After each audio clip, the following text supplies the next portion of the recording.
Hello, everyone. My name is Samaneh, and I'm very excited to be here with you today. The topic of my project is geometric deep learning for smart shipping, and I'm working with graph neural network, which is a type of geometric deep learning for weather forecasting. My CIS project is an outgoing project, and I'm working at both University of Bergen, Department of Informatics, and Imperial College London. My background is mathematics and data science, so I'm not in the weather area, so I will appreciate if you have any feedback and help to improve the ideas. According to the International Maritime Organization, the maritime transport emissions were approximately 1 billion tons of CO2 annually. And without immediate mitigation measures, these emissions could increase by 50 to 250% by 2050. And decarbonization of shipping and developing smart ships with advanced energy management systems can be one of the important strategies for reducing this emission. So it can help to have a hybrid smart ships to switch between the different sources of energy. And today also many companies are actively researching to building and designing new ships and also upgrade the existing ships with these technologies. Here are some examples of the ships that the wind technologies that is inspired by sailing ships. And you can see some example of that, like kites, rotor, and also rigid sails. In addition, also some solar panels are installed on some existing ships, and also they have designed some ships that have the combination of both solar panels for generating electricity on the board of the ships, or and combination with the also these like rigid sails. Accurate weather forecasting is crucial for better improvement of decarbonization of the shipping. It helps improve shipping routes, also accurate estimation of the arrival time, and also optimizing the hybridization of energy sources and enhancing the use of renewable energy.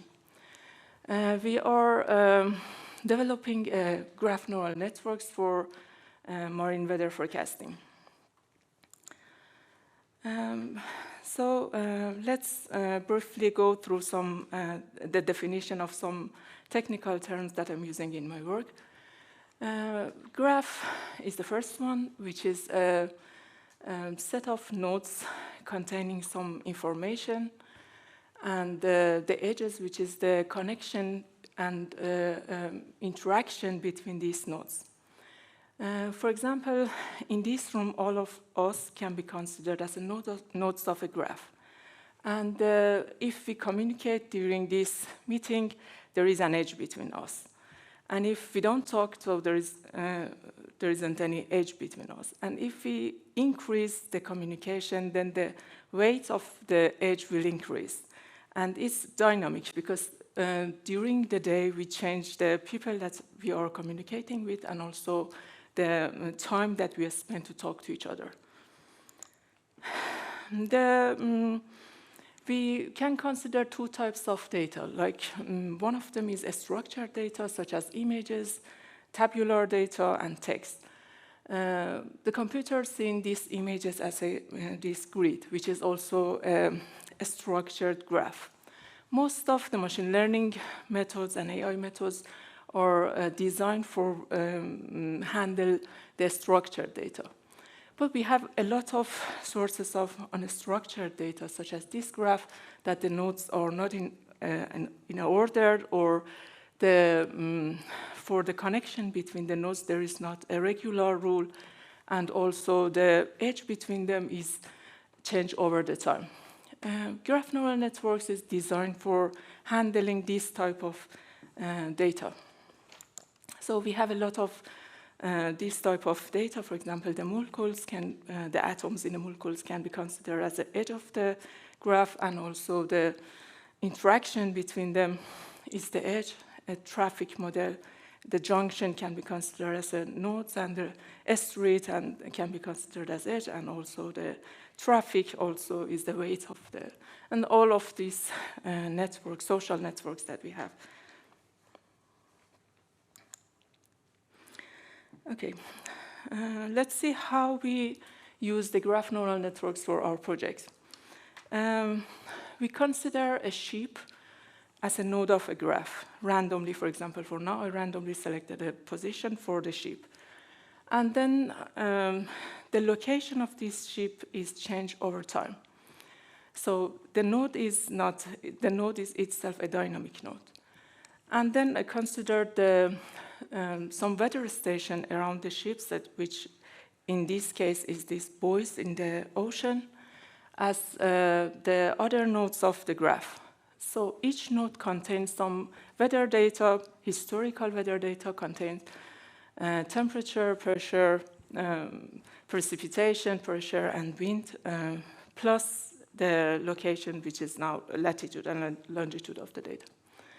The connection between them is both depends on the distance between the nodes, and also the relation between the data, the weather information, such as, for example, if the pressure is different or at these 2 points, or the wind direction, and so on.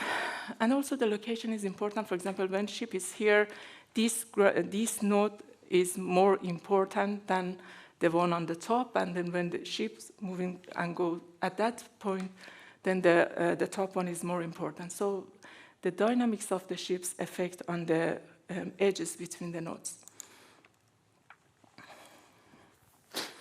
Here is an example of the data set that I've selected. I just randomly selected the blue node for a ship, and around that are some weather stations. I will explain how I select them, because now it's from the satellite data, but the goal is to later use the data from these buoys that are in the ocean.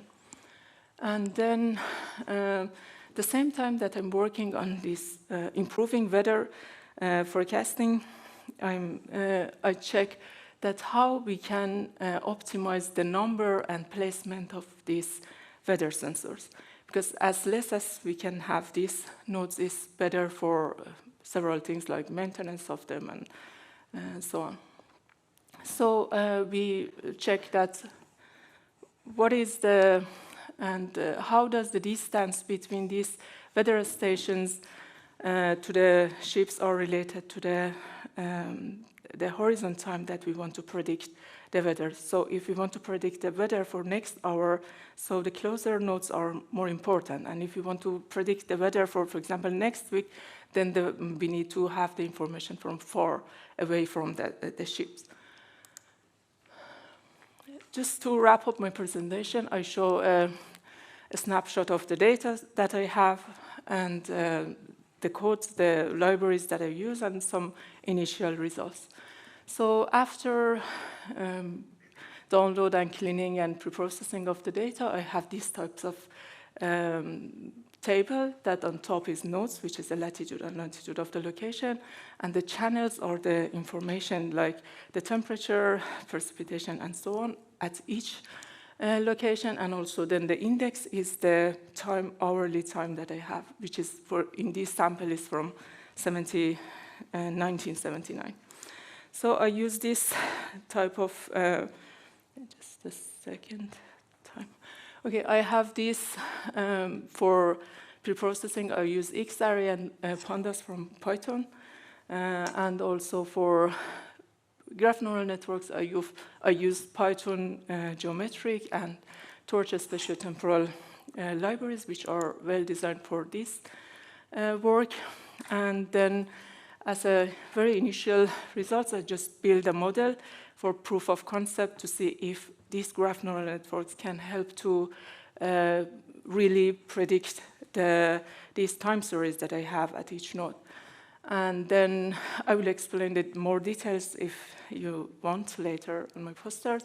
And just this one is, I have on x-axis all the locations, and when they are closer means the distance is closer to each other, because I randomly selected the nodes with this limitation that at least we have 50 kilometers between them and at most 1,000 kilometers.